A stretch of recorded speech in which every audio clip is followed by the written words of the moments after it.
on the Wall to Wall Country Show with me, Casey.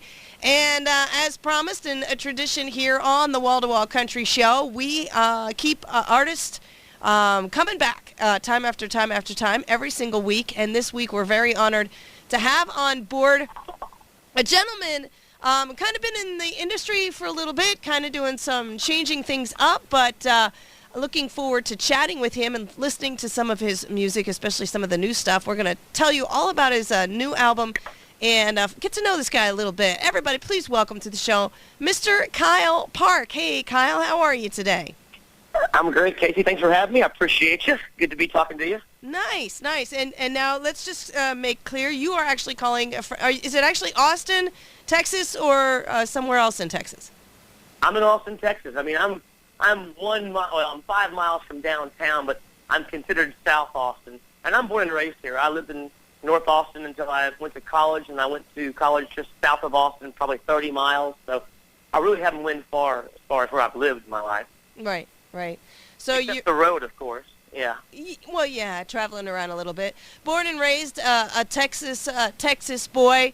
Now your history as far as the music industry goes back a little bit. Why don't you go back to some earlier times? Give us a little background on where Kyle came from, how you got involved in the country music industry. I mean, Texas people probably automatically assume you're going to like country music, but some stories vary here and there. Tell us a little bit about your background, Kyle, and let us know the Kyle from maybe 10, 12 years ago. Sure. Well, I mean, even going back further than that, I've been playing guitar over half my life. I'm 30 years old right now. I picked up the guitar at 14, and I learned a Chris Ledoux song, one of the best writers and artists of all time for country music, Pure Cowboy. And I learned a song called 17, and my cousin said, "Hey, that's great. Why don't you start playing guitar?" And just because I lived out in the country and I didn't have a driver's license, all my neighbors were gone, and I just picked up guitar out of boredom, I guess. Just trying to find something new. And I've always loved country music. I always loved to sing. I was kind of scared to sing in front of people when I was younger, but playing the guitar kind of gave me the courage to get in front of a microphone and try to sing in front of people.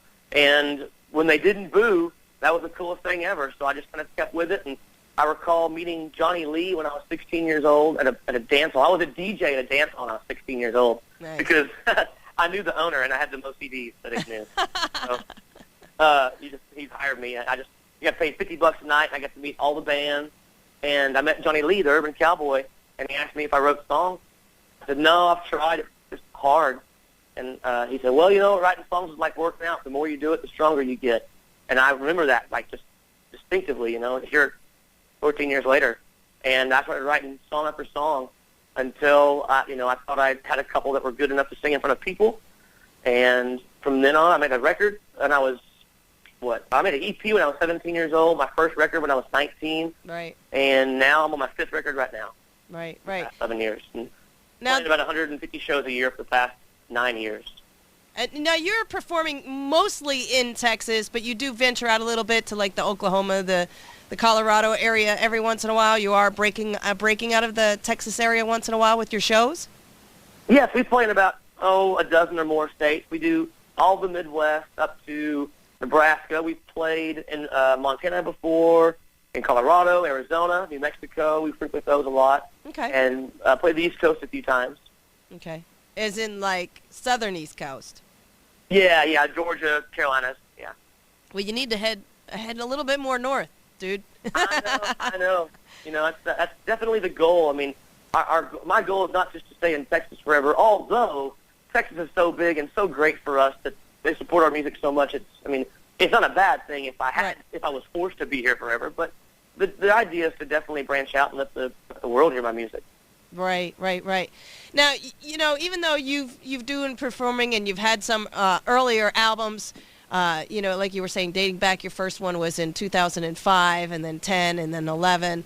You have an album out right now. You have this one, and when I was reading about it, it seemed to have a different feel about it. The whole the Blue Roof Sessions is this new album that you have out. You got a couple of songs on it. We're gonna play feature a couple off of this album.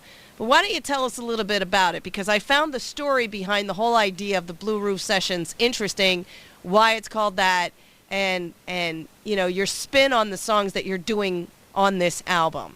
It's a little different. Yeah, it's really a special record because, when I made my first album at 19, I was just along for the ride, and I didn't know what was going on in the recording studio. I just sat back and learned and soaked it in. Next record, kind of the same thing, and then the third record, I made it in EPs. Actually, it was kind of a collaboration of 3 EPs and made one record, but I was the producer on that session. And then the fourth record, same thing in the studio, and then the Blue Roof session is the fifth record I made, and I thought it would be cool to just record the whole thing outside of a studio and inside of a house. And so I leased a big mansion on Lake Travis. I call it a mansion. It's, 5,000 square foot house on Lake Travis outside of Austin. Huge lake, beautiful lake. And for the month, I brought in all the recording equipment to the house. We set up shop in the house. I brought all the musicians that I hired to the house, and they'd either stay overnight, because we'd record a couple days in a row, or they'd come back in the next morning because we had most of the guys we recorded with, they live in Austin.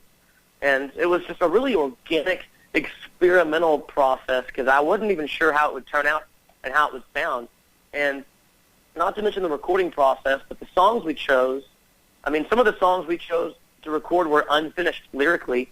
I just knew that it felt right and it was going to be a good song. If it was a good track, it would force me to finish the song kind of thing. And right. Not that I procrastinate, just because sometimes the music takes you to where the lyrics want to go.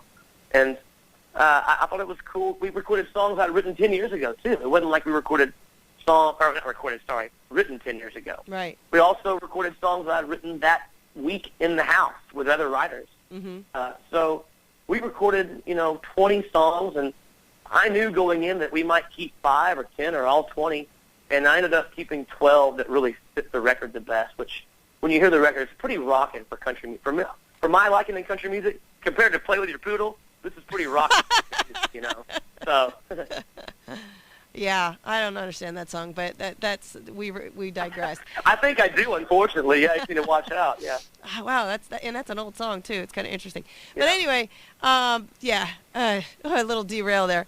So I just want to make something crystal clear with a lot of people. Now, even though you guys did the 20 songs and you only put 12 on the album itself, you are the entire process. You've written the songs, you're producing the songs, you're singing the song. Other than the band and doing that, you're the guy who's doing, 99% of the work on this. So this is your music. This is where your heart lies, and when you say that it didn't feel right or you were working on it until it was perfect, you didn't have someone else telling you that. This is coming directly from you, and I think that's what makes this album so special. Well, I definitely want to say I didn't do 99% of the work because, all a producer does is put the right group of musicians together in the right room and let them do what they do best. Right. But yeah, and the fact that I wrote the song and I produced the song, and I have a definite direction with everything I write. I'm kind of a producer in my head when I'm writing. So as far as the creative process and what I want to happen, yeah, I'm definitely in charge. So if it fails, it's all on me. If it does, great. I hope it's all on me. That's just one of those things where I enjoy the challenge. And when I was my first time to produce, that's why I wanted to do EPs first and just do 4 songs at a time or 5 songs at a time because it was a lot easier to digest than doing 12 songs. Right. I just did. But honestly, now at this point in my life and my career, I enjoy the challenge. I think it's fun. I anticipate what can happen if I record something more rockin'. Like the Blue Roof Sessions for a country record has no fiddle. It only has steel guitar on a couple of songs, and the rest of it is guitar-driven and keys-driven music, and bass and drums, of course. But it's not the country album you put when you want to slow dance with your sweetheart. It's more like the song you put on when you're at the lake and you want to rock. Right. It really is. You're bouncing down the road. You got to get somewhere. You want a good driving beat to get you there. One thing I went in thinking in the studio or the house is I wanted to make an album that every song, or hopefully every song you hear, you like the song before you hear any word, like one lyric. Like just the beat, just like you said, tapping your toe or nodding your head when you're driving. I wanted just to grab you musically before lyrically, and then hopefully the lyrics come in and make the song that much better. But and that idea came from, even though I'm a country music musician and fan, I love all kinds of music. I love AC/DC. I love Red Hot Chili Peppers. I love, Young the Giant. I love all kinds of music. But some sometimes I have no idea what they're talking about in their songs. No idea. But that has nothing to do with how it makes me feel. Right. It makes me feel good. I mean, and maybe that's, country music is definitely a lyric-driven genre, but still, I know that country music fans, especially these days, also like other types of music. And, I mean, it's apparent with today's country, it's Sure. a blend of all kinds of music. And I just chose to kind of go the more, I don't know, I call it rock and roll because, I mean, the rock and roll I appreciate was that, 4-piece, 5-piece band feel. Right. So and that's what I went for with country lyrics. Now, I just want to mention something, and when you call it the Blue Roof Session, it's because this house that you guys were in had a blue roof. Is that where that came from? Right. Yeah. Yeah, well, when I was recording this, I started recording this over 2.5 years ago, and it came out in October of 2015. So we didn't have a title for the album, so I just called it the Blue Roof Sessions because the house we were in was the only house in the entire community that had a big blue tiled roof. And apparently after they built the house and put the roof on, the neighbors didn't like it or something like that, and they made a big fuss. And the HOA, the Homeowners Association, came in and said, all right, from now on, no house can have a different colored roof and this and that. So but they got to keep their roof, and I thought it was really cool. And, it was a beautiful house, too, not to mention. Is it really that important about what your neighbor's roof colors? How really? Got to keep up with the Joneses, I guess, like Waylon said. Well, hey, whatever. Speaking of music, and sometimes you got to worry about when you do something and the backlash of it or whatever. You have a song out there that goes, "What goes around comes around." Now, I'm very curious now.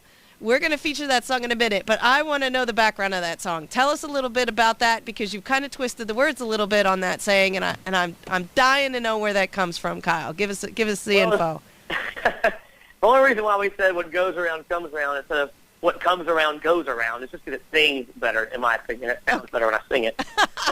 But the song really is just about karma's going to get you. Right. And there's actually a verse. There's a verse that we cut out of the song just because it was not needed, not necessary. But yeah, the lyric was karma's going to get you when you least expect it. And I think that's what this song's about. And it definitely is a reflection of my past relationships that didn't go well, that I was burned on. And it's true, man. I mean, I've experienced it too, not in relationships, actually. Yes, in relationships. But what goes around does come around. Sure. You get what you get. Absolutely. Hey, I had a dog for 16 years named Karma, and I got a 2.5-year-old pup named Aura. So I'm with you. That's funny. Yeah. No doubt about it. But hey, listen, we're going to feature that song, a little something from Kyle, homegrown, written from the boy, on his Blue Roof Session EP. Is this a hard copy? Oh yeah. Okay. Oh yeah. And it's out, right? The entire album is out? The entire album's on iTunes and Google and Spotify, Pandora, all that stuff. Yeah. Okay. Get your hands on the Blue Roof Sessions by Kyle Park. But just to give you a taste of what some of this music is all about, we're going to have Kyle's What Goes Around Comes Around coming up in just a minute. Kyle, can you hang in there for me for just a few more minutes? Yeah, I'd love to, for sure. Absolutely. We're going to take a quick break. We got to pay some bills so we can keep doing what we do. But some Kyle Park off his brand new album. If you haven't heard it yet, you're going to want to give it a listen. So keep it right here. It's Wall to Wall Country with me, Case, and Kyle, right here on Penn Speak Radio. As promised, some rockin' music from Mr. Kyle Park right there for you. And that was a great song. And you're right, it does. It's got that nice driving beat to it. The lyrics are clear. You understand what you're talking about. And that's one of the things I really like about country music. You listen to some other music and the music are always slurred, or the music's too loud, or you have no idea what the heck they're talking about. But country music, back in the day when it is talking about puppy dogs and poodles, today's National Puppy Day. Maybe that's why that song came up. I don't know. All the way up to modern country, you can hear the words, you can understand what's going on, no matter what the music behind it is doing. And that's one of the things that I particularly love about country music. Me as well. I think that's what makes country music special, and I've learned that about, this record especially, because, this record, I'm going to admit, this wasn't for certain people who are my fans, because I've made, most of my songs have been on the definite country side with, the two-step and fiddle and steel guitar, and this was a stretch for some people, but I also think that, sometimes I believe that maybe country music fans, I hope this isn't making anybody mad, but it's kind of like they don't like change very much. I recall like hearing George Strait record Rodney Crowell's Stars in the Water and having the vocoder on his voice and everyone just going crazy. Oh my God, I can't believe he's doing this. And it's like, oh my gosh, but everything progresses. I mean, country music has progressed compared to, you know, that Play With Your Poodle, and then to Johnny Cash, and then to Alabama, right, to Billy Ray Cyrus, and then to Rascal Flatts, and then to Luke Bryan, and it progresses all the time. And I think that it's important for artists to progress. It's kind of like the genre is progressing. Why can't an artist progress along with the genre? And the reason why I think George Strait, you know, has done so well for so long is because he's always just progressed enough.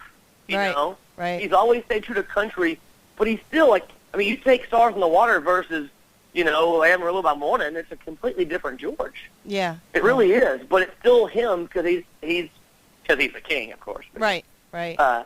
Anyways, I think it's important for artists and fans alike to grow and to progress, and it's, you know, if you put the same thing out over and over, that's worse than anything. Right. That's how you become stale. Right, and you know, and I think country music, and you know, above all, and again, I don't want to, you know, make anybody mad either, but I think country music is one of those genres that's a staple that says it is progressing, if you want to use the word progressing, but it's also changing. It's trying to quote unquote stay with the times or do different things. And one of the things that clearly states that is not just country artists are doing country anymore. I mean, you've got Steven Tyler, you've got Kid Rock, Darius Rucker, you've got Cyndi Lauper. Yeah. I mean, come here, seriously, Cyndi Lauper is going to go out on a country tour and put a country twang on some of her classic 80s songs and do some stuff.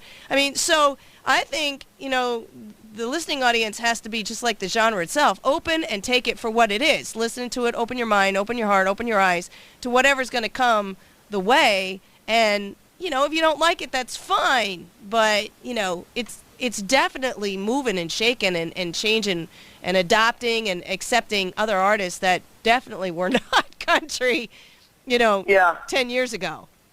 You know what I mean? And I say progression, and I shouldn't make it seem like this is the direction I'm going forever and I'm never going to change, because it's not the case at all. I already have more than a record in the can right now ready to release. And that record, I re-recorded an artist from 1959, country music. It's cowboy music. Right. And the entire record, and it's a passion project. And the Blue Roof Sessions is kind of a passion project when you think about it, because it's artistically, I thought, well, I don't care if people expect something from me. That sounds wrong, but really it's like that's the beauty of being independent like I am and not being on a major label, is that no one's telling me what I have to do. It's me choosing what I want to do, and that's, to me, that's the entire reason why I became a musician. Right. To not have someone tell me what to do in the business, you know? Right. That's great. So, yeah. It defines you as an artist, you know, and I understand the label thing, and I understand that they have their things that they follow and stuff. But when you're talking independent artists, you know, that's one of the things, just like any artist, like a potter or a painter or whatever your talent is in that artistry, if you're not governed by somebody, it allows you to spread your wings and be who you really, really are and put out there what you really, really want. And, you know, you hope and pray and send out the vibes that people are going to like what it is. And, you know, you might find you get new people who like it, and people who were staples may not like it as much, but that doesn't mean you're going to lose them as fans. They just might, you know, like some of your other stuff better. And you know, if you can expand your palette, you know, just like your painting capability or your pottery capability or whatever it's going to be, that's where you're going to find more and more people may like the different styles that you can produce. And I think that's a smart move, Kyle. I really do. Well, the best old saying is, you know, some folks like Coke and some folks like Pepsi, but it's all the same. You know? Right. Like, it's all music, all makes you feel good, and you taste change and taste come and go, and that's the way I feel too. I mean, when I recorded this record, I was thinking about, like, man, you know what? I want a rockin' record. I'm in a rock and roll mood. My band's rocking right now. We're playing rockin' stuff on the road. I want this music to reflect who we are musically live, and that's what I want to do. And you know, right now, and then I said, you know what? I feel like making a Gene Autry records. Right. Like, I just go through phases as a musician, as a fan of music, and right now, I just recorded some songs about 3 weeks ago, and they're pretty country. They're fiddle, like, for example, one song's called Rednecks with Paychecks. It's like, you can imagine what that song's about. It's like, it's country. You can't make that song a rock and roll song. There's no way you can do it. So when I wrote those songs, I was in a goofy country mood, and that's what made me feel good, and I recorded them that way. Right. And really, and that was a big thing on this Blue Roof session. The reason why I chose songs from 10 years ago and unfinished songs is because all these songs had that in relation, that they needed that rock and roll production. Right. And that's why I kind of saved those. That's why they didn't hit the record years ago. They were great songs, it's just that I didn't think they fit the record. And that's important to me, that things kind of seem cohesive throughout. That's just one of my, bugaboos, I guess, about making a record. Right, I want to have the same tone and same feeling and message throughout. So it really is a hit or miss process, I guess, if you think about it that way. But it's one of those things where, this isn't my last record. I think this is my 5th record of what I believe to be 30 or 40 coming. Right. That's what I feel like. Well, this is just a little chapter. Nice. Well, let's continue with that chapter. We're talking about the Blue Roof Sessions that has released. You guys can find this on all the electronic devices, the iTunes, the Amazon, and all that. It's got 12 cuts on it. It's got a lot of great songs on it, a lot of good stuff that you can listen to driving your car or whatever. And another one of the tunes that I want to get to real quickly, Kyle, that we talked about was a little something called "Come On," and that's on this album as well. Am I correct? Yes. All right. Tell us a little bit about this one. I want to get this one out for our audience. But what's the background on this song, Kyle? Well, simply this song's just kind of about young love and energy and feeling good. This is one of the poppier songs I've written. And when I say poppy, I don't mean like pop music. I just mean happy, just makes you bounce. And that's what I wanted to do with this song. The video is really fun. Check out my video on YouTube.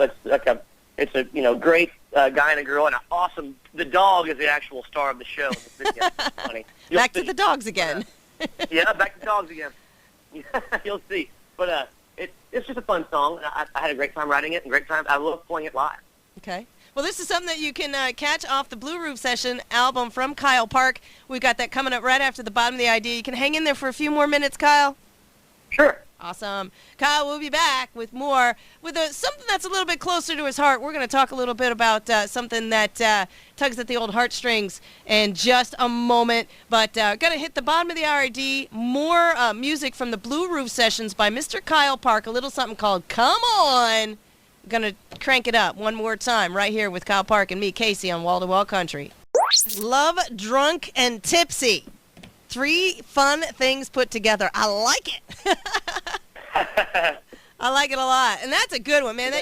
That's another one of those. You're driving down the road and you're like tapping the steering wheel and singing along. Are you getting that kind of response when you're putting these things out there in live shows where everybody's just, going crazy? Absolutely. And that one in particular, because that's one of those songs where you can kind of learn the words and sing along to that one the first time you've heard it. Yeah. I love watching the front row and even further back sing that song to me. And as a writer, there's nothing cooler than watching someone sing your songs to you. Absolutely nothing cooler. And I'm proud to have that song. And I can just see the crowd going wild with the big old solo cups up in the air, having a party. Doing it, exactly. Doing it up on a nice sunny sunshine day somewhere where it's nice and warm. Just having a ball. I can see it. I can see it already.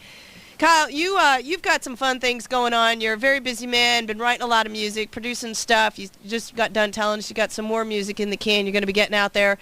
I just want to take a little step back, though, something that I noticed that I hope I have the information right on this, and I'd like you to expand on it a little bit. Back a little bit, you wrote the theme for the Sportsman Channel's show, a little something called Veterans Outdoors, and you were actually featured on one of the episodes. And it's a really cool nonprofit organization that works with our recovering troops and our recovering veterans. You're still involved with that? What was that all about? Absolutely. A really good friend of mine started the TV show Veteran Outdoors, and he asked if I could write him a theme song. Of course, I said yes. And I've kind of become a what do you call it, like an ambassador or just a spokesman for the company. I'm not at many events as I used to be, just because of my schedule and their busy schedule as well. But I'm definitely still a just great, supporter of what they do. I've watched those guys, you know, take out the veterans and hear their stories and watched how my friends, you know, my buddy's life has changed because of getting to know these veterans. And I've also heard, I don't know, it was Facebook News a couple of months ago or weeks ago that there was a Wounded Warrior Project was, you know, allocating funds in a negative way and a non-positive way, I should say. And I just want to assure you, anyone listening, that these guys at Veteran Outdoors give everything back to the veterans. It is completely for them. They make no money off it. My buddy, by the way, has a pretty good job that makes him enough money. He doesn't have to make money off this TV show and this organization. And, I mean, I've watched my buddy just break down and cry. I've seen him, you know, give so much back to these guys, whether it's hunting trips of a lifetime or fishing trips of a lifetime or, you know, just anything. I mean, and, you know, it's crazy because you watch these veterans and telling their story and being out in the outdoors, it is therapeutic for them. It's hard, but it's therapeutic. It's one of those things where I've seen so much good come out of it. I just can't help but support it. Now, I just want to make sure people understand what this show is about. They actually have the opportunity to take recovering troops and recovering veterans out on fishing trips, hunting trips, other outdoor activities, kind of give them something else to think about, show them that they are still can do things and they're not, you know, especially if they have some sort of crippled capacity or whatever. But it helps them therapeutically, it helps them mentally, it helps them socially. I mean, that's what the show does. It gets these people out there instead of sitting and staring at four walls. Am I correct on that? That's exactly right. And, you know, a lot of these guys grew up in the outdoors. A lot of these guys, by the way, these veterans, they're a good shot. Like, they're like 100%, you know, success rate on this show as far as thing goes. They're really good. But it's, you know, whether they're suffering from PTSD or they've lost a couple of limbs, it's pretty cool how positive all these guys are. And you know, sometimes as well, one of the ambassadors of the show is is a sergeant. His name is Dan Robles, and he is, you know, there at several of the events just to support the veteran into opening up, and because I don't know, it's therapy. It's the best way of putting it. Yeah. And it's also just it's comforting knowing, you know, on a personal level, it's comforting knowing the guys who run that organization and how and why they do it, and it makes me feel good, you know. Now, if people want to know more about this show, or maybe feel like they want to donate some time or help, you know, raise the awareness about how this type of therapy can help people, how can they find out more about this particular show? If they're not an avid Sportsman Channel watcher, is it something that, you know, they can find online? Is there a Facebook page? Give them a little background on that. Yeah, I know there's a Facebook page. The website's veteranoutdoors.com, veteran singular, outdoors plural. And my buddy was Cody Hurt. He's the host of the show, and he's just a great friend of mine. I can't say enough about it, you know. Okay. Great. So it's a great way they can check it out that way, or even go to the Sportsman Channel's website. I'm sure they'd find the listing on it there and get a little bit more information if they'd like to donate or help out in some way. But yeah, sounds like a great, for sure. Sounds like a great program. Is this a national program, Kyle?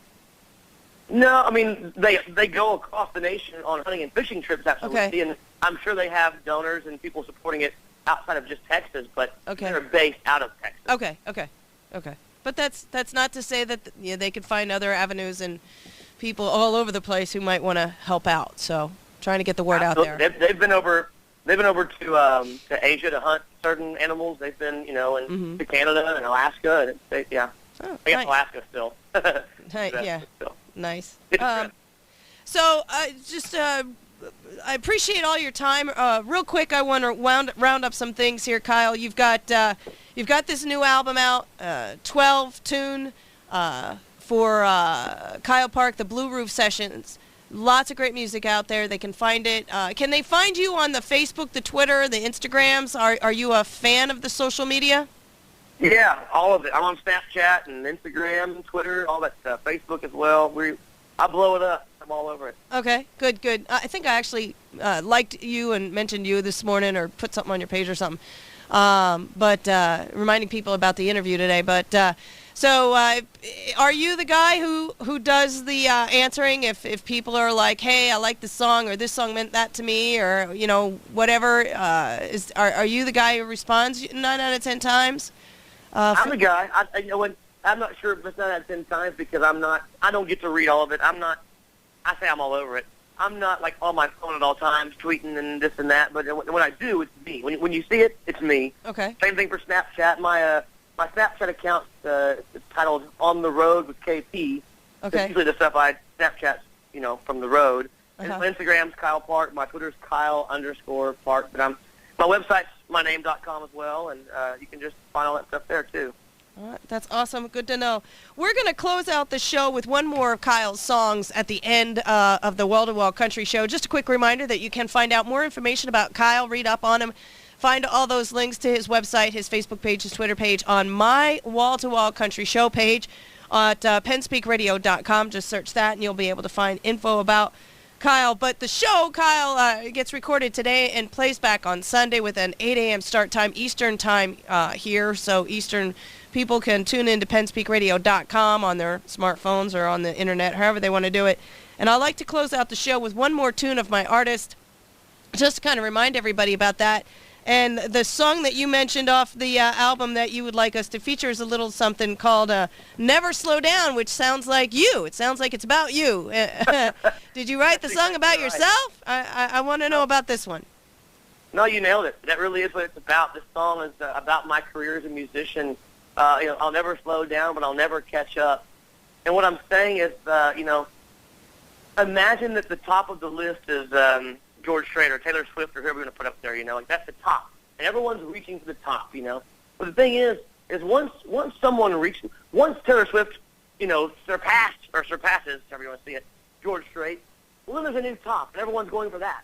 And then when someone passes that, there's a new top again. And so the point is you'll never catch up to where you want to be, but I'll never slow down trying to get there. Right. Like, I'm always climbing the ladder. I'm always trying to do something new. I mean, the Blue Roof Sessions is an example of that. I'm trying to push myself. I'm always trying new things, and I'll never slow down trying to get to where I want to be. And I mean, I don't even know where I want to be. I just know I want to be better. That's just kind of my personality. And I think that, it's just like climbing the ladder. You just keep climbing, and you just, worry about the top. Just keep climbing it.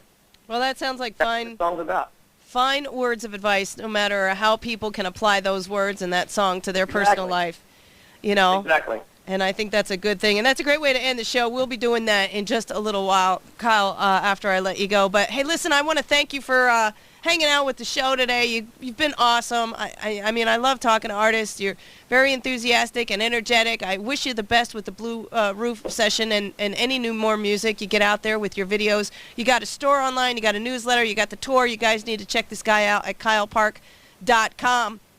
Find him on Facebook, Twitter, Instagram. The whole gamut is on his website. But check him out. He's got some great music. We'll be playing another one of his songs at the end of the show. But thank you so much, Kyle, for taking some time and spending it with us today on the show here. My pleasure. Thank you, Casey. Appreciate it. No problem. And listen, good luck, my friend. And if you ever do venture your way up here to the Pennsylvania area, feel free to get in touch. You know how to reach me. And maybe we'd have you right here in the studio. That would be just darn right awesome. You're more than welcome to all of you. And you're also welcome to let your PR people know you got something new. You got another album out in 6 months or a year. You got some new exciting news. Feel free to get back in touch, and we'd love to have you back on the show. I will. I love it. Appreciate it.